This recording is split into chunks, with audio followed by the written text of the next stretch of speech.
கௌதம் சில்ல இன்னைக்கு என்ன நடக்குதுன்னு பார்க்கலாம் வாங்க. எபிசோட் ரொம்ப அருமையா இருந்துச்சுன்னே சொல்லலாம். ஸ்கிப் பண்ணாம ஃபுல்லோடையும் கேளுங்க. அதுக்கு நான் இந்த வீடியோ பிடிச்சிருந்துச்சுன்னா லைக் பண்ண பாருங்க. ரொம்ப பிடிச்சிருந்துச்சுன்னா நம்ம சேனலுக்கு வந்து சப்ஸ்கிரைப் பண்ணி கண்டினியூஸா ஆதரவு வந்து தாங்க. கௌதம் கொஞ்சம் அவசரப்பட்டு முன்கோபம் காரணமாக கண்ணா அப்படின்னான்னு கத்திக்கிட்டு இருக்காங்க. மதுமிதா வீட்டு வாசல்லன்னு அக்கம் பக்கம் இருக்கிற எல்லாரும் வந்து இதெல்லாம் கேட்டுட்டு இருக்காங்க. எதுக்காக இவன் என் தங்கச்சியை அடிச்சான்? இவனுக்கு என்ன உரிமை இருக்கு அப்படின்னு சொல்லி கௌதம் வந்து கேட்டோன்னே ஜீவாவோட அப்பா வந்து கடுப்பாயிட்டாங்க. அந்த பொண்ணை கை நீட்டி அடிச்சியா உன் நம்பிக்கையை சுக்கு சுக்கா உடச்சிட்டியடான்னு சொல்லி கன்னத்திலே பொழிச்சு பொழிச்சுன்னு எல்லாரும் முன்னாடியும் அடிக்கிறாங்க. சரிப்பா, இவ்வளோ தூரம் வந்து என்னை அடிக்கிறீங்க இந்த விஷயத்தை கேட்டு.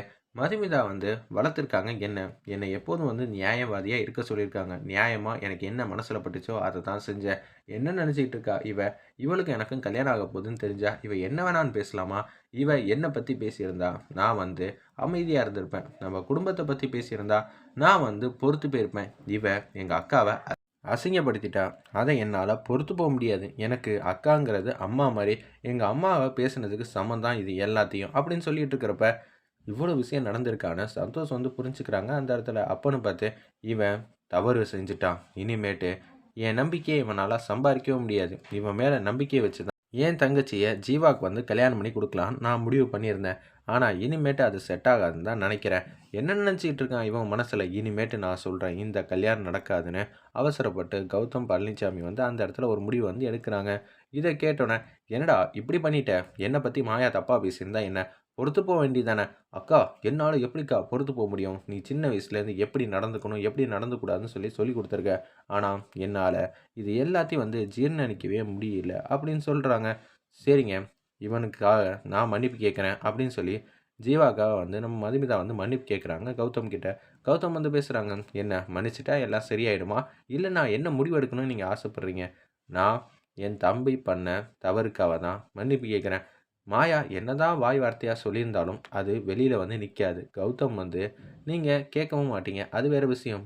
இன்னொன்று, என் தம்பி உங்கள் தங்கச்சியை அடிச்சிட்டான். அதை தான் நீங்கள் புளியங்கொம்பா பிடிச்சிட்டே இருப்பீங்க. எல்லாமே ஓகே தான், ஆனால் நான் சொல்கிறத மட்டும் நீங்கள் கேளுங்கன்னு சொல்லி அந்த இடத்துல மதுமிதா வந்து இந்த பிரச்சனையை வந்து தீர்க்கிற விதமாக வந்து பேசுகிறாங்க. இந்த கல்யாணம் நடத்துங்க, நடத்தாமல் போங்க. ஒரு அண்ணனா நீங்கள் எந்த முடிவு வேணாலும் எடுத்துருங்க. அதை பற்றி எனக்கு கவலையே இல்லை. இந்த கல்யாணம் நல்ல விதமாக நடக்கணும்னு சொல்லி நான் வந்து பேச விரும்பல. ஜீவா மேலே நம்பிக்கை இருந்தால் மட்டும் கல்யாணம் பண்ணி கொடுங்க. நான் அதை பற்றி பேச விரும்பல. என் தம்பி செஞ்ச செயலுக்கு நான் முதல்ல உங்களுக்கு வருத்தம் தெரிவிச்சுக்கிறேன். நான் முதல்ல மன்னிப்பு கேட்டுக்கிறேன். ஓகே, எல்லாமே முடிஞ்சது தான். திருப்பி எதையும் வந்து புதுப்பிக்க வேணாம். திருப்பியும் நம்ம 2 பேர் குடும்பம் ஒன்று சேரும்னு நினச்சி என் வீட்டுக்கோ இல்லை நான் உங்கள் வீட்டுக்கோ வர முடியாது அப்படின்னு சொல்லும்போது, டேய் ஏன்டா இப்படி ஒரு முட்டாள்தனமான காரியம் எடுத்திருக்கேன்னு சந்தோஷம் வந்து கண்ணா அப்படின்னு திட்டிக்கிட்டே போகிறாங்க அந்த இடத்துல. நம்ம கௌதம் வந்து வீட்டுக்கு வந்துடுறாங்க. சந்தோஷ் வந்து நியாயமாக கேள்வியெல்லாம் கேட்குறாங்க. சரிடா, நீ வந்து உன் தங்கச்சி மேலே அன்பு பாசம் வச்சுருக்க. நிச்சயம் நான் ஜீவா செஞ்ச செயலை நியாயம்னு பேச விரும்பலை. முதல்ல காது கொடுத்து கேளு. மரியாதையாக நீ இந்த ரூமை விட்டு வெளியில் போயிடு. அவளை தான் சொல்லுவேன். டேய் இது என் ஃப்ரெண்டு வீட்டுறா. நான் இருக்கிறதுக்கு எல்லா உரிமையும் இருக்குது. நான் உன்னை இங்கேருந்து போக சொன்னேன். உன் மேலே கோவப்பட்டு சொல்லலை. இந்த விஷயத்தை பற்றி பேசாதான் நான் கோவத்தில் இருக்கேன். என் ஃப்ரெண்டு தப்பான பாதையில் போகும்போது கைட் செய்ய வேண்டியது என்னோட கடமை. அதனால் அதுலேருந்து நான் விலகி போக மாட்டேன்டா. அவங்க 2 பேரும் சின்ன பசங்க. அவங்க வயசு என்ன? உன் வயசு என்ன? அவங்க அவசரப்பட்டு ஒரு காரியம் வந்து செய்யலாம்.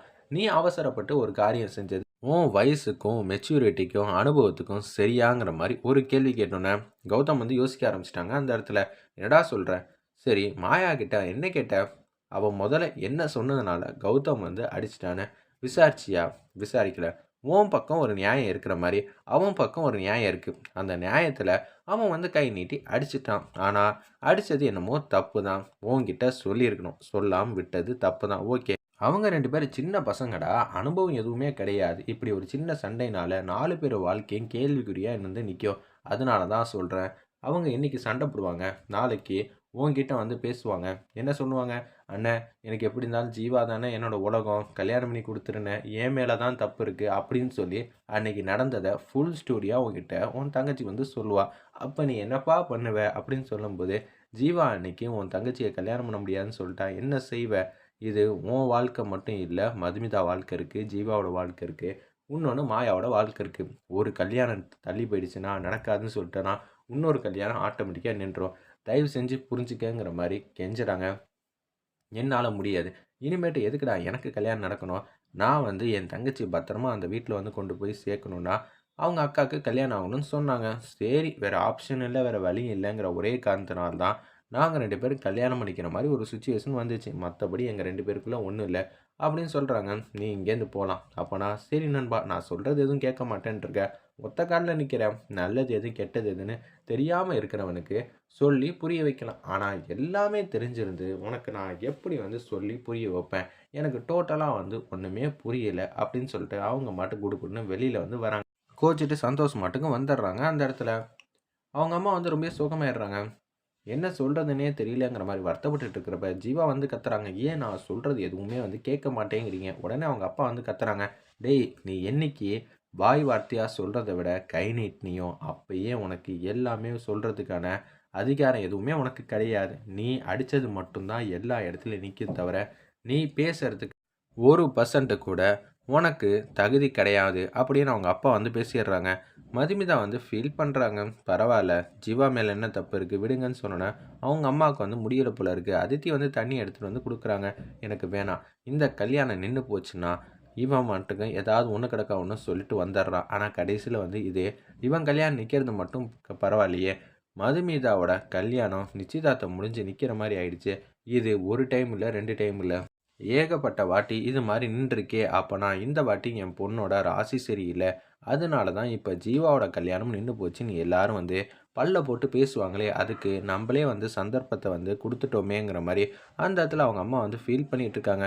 விடுமா! நடக்கிறது தான் நடக்கும். இப்போதைக்கு எதுவும் மாத்த முடியாதுன்னு சொல்லிட்டு, சோகமா வந்து மதுமிதா மாட்டுக்கும் பால்கனி பக்கம் வராங்க. அதே மாரி தான் நம்ப கௌதமும் வந்து 2 பேருக்கு நடந்த என்கேஜ்மெண்ட்ட வந்து நெனச்சுக்கிட்டே இருக்காங்க. அந்த இடத்துல பார்க்கவே ரொம்பவே சோகமா இருந்துச்சுன்னே சொல்லலாம். அந்த சீன்லாம் மாலை மாத்துனதா இருக்கட்டும், மோதிரம் போட முடியாம கௌதம் கையில வந்து போட்டதா இருக்கட்டும், எல்லாத்தையும் நெனச்சு பார்த்துக்கிட்டே இருக்காங்க. அடுத்த நாள் காலையில பொழுது வந்து விடியுது. அப்பன்னு பார்த்து நம்ப சகுந்தலாவும், அவங்க அண்ணனும் பேசிக்கிட்டு இருக்காங்க. "என்னம்மா நைட்டு தான் தூங்கல போல இருக்கு. தலைவலியா?" அப்படின்னு கேட்டோனே, "ஆமா. காஃபி வேற வச்சுக்கிட்டு இருக்க குடிக்காம." "சரி நான் குடிக்கிறேன்னு" சொல்லி அவங்க வந்து காஃபி வந்து எடுத்து குடிச்சிக்கிட்டு இருக்காங்க. "நீ ஏம்மா இவ்வளோ சோகமா இருக்க? நான் கௌதம்ட்ட ஏகப்பட்ட வாட்டி பேசிட்டேன். மாயா மேல தான் தப்பு இருக்கு, தப்பு இருக்குன்னு." கௌதம் ஒரே இதுதான் "நீங்க உங்க பொண்ண திட்டினாலே அண்ணனா இருந்து என்னால தாங்க முடியாது. மாயாக்காக அவ பக்கம் தப்பே இருந்தாலும் நான் உங்கள தான் வந்து திட்டுவேன். அப்படி இருக்கும்போது யாரும்மா அவன்? என் தங்கச்சிய அடிக்கிறதுன்னு" சொல்லிக்கிட்டே இருக்கான். ஜீவாக்கும் நம்ம மாயாவுக்கும் கல்யாணம் நடக்கலன்னா, அதுக்கு வாய்ப்பே இல்லன்னு சொல்லிட்டான்னு வச்சுக்கங்க கௌதம். நம்ம போட்ட மாஸ்டர் மைண்ட் திட்டம் எல்லாமே வந்து தவிடுபடி ஆயிடும். மதுமிதா இந்த வீட்டுக்கு மருமகளா வர முடியாது. வரலன்னா எப்படி நம்ம நெனச்ச காரியம் எல்லாம் நிறைவேறும்? அப்படின்னு சொல்லி யோசிச்சுட்டு இருக்காங்க. கார் பார்க்கிங்கில வந்து நின்னுட்டு இருக்காங்க. மதுமிதாவோட என்டையர் ஃபேமிலி. ஜீவாலேருந்து எல்லாரும் அங்க தான் நிக்கிறாங்க. அப்பன்னு பார்த்து, நாங்க இது மாரி வந்து ஆடி மாசங்கிறனால கூழ் ஊத்துறோம். நீங்க நம்ப அபார்ட்மெண்ட்ல இருக்கிற எல்லாரும் வந்து வந்துரணும். அப்படின்னு சொல்லிட்டு இருக்காங்க. அப்பன்னு பார்த்து, நேத்து நைட் என்ன கௌதம் பழனிசாமி வந்து இந்த கல்யாணமே நடக்காதுங்கிற மாரி சத்தம் போட்டாங்களாமே! அப்படின்னு சொல்லி கேட்கும்போது, அப்படியெல்லாம் ஒண்ணும் இல்லங்க. கல்யாணம்னாலே ஏதாவது வந்து மனஸ்தாபம் எல்லாம் வரும். அது மட்டும் இல்லாம இது 2 கல்யாணம் அப்படிங்கிறப்ப நாங்க சொல்றத அவங்க கேட்க மாட்டாங்க. அவங்க சொல்றத நாங்க கேட்க மாட்டோங்க. இது மாரி ஒரு சின்ன சின்ன மிஸ் அண்டர்ஸ்டாண்டிங் தான். அது எல்லா கல்யாணத்திலயும் வரது தானே. சண்டை இல்லாத கல்யாணம் இருக்கா? அப்படின்னு சொல்லி அவங்க அம்மா ரேணுகா ஏதாவது சொல்லி சமாளிச்சுட்டு இருக்காங்க. கௌதம் பழனிசாமி இந்த கல்யாணமே வேணான்னு சொல்லி நிப்பாட்டினதுக்கு முழுக்க முழுக்க காரணம் மதுமிதாவோட ஜாதகம் தான். ஏதோ ஒரு பரிகாரம்லாம் செஞ்சீங்கன்னா, இந்த இது சரியாயிடும் போல இருக்கு அப்படின்னு சொன்னோனே, நம்ம ரேணுகாக்கு வந்துச்சு பாருங்க கோவம். "ஏன் பொண்ணோட ஜாதகம் சரியில்லன்னு சொல்றீங்களே? எங்க குலசாமியே எங்க வீட்டு பொண்ணு தான். நான் ஒண்ணும் என் பொண்ணு மதுமிதாக்கு அம்மா இல்ல. அவ தான் அம்மா ஸ்தானத்துலேருந்து எங்க எல்லாருக்குமே வந்து படி அளக்குறா" அப்படின்னு சூப்பரா பேசுறாங்க.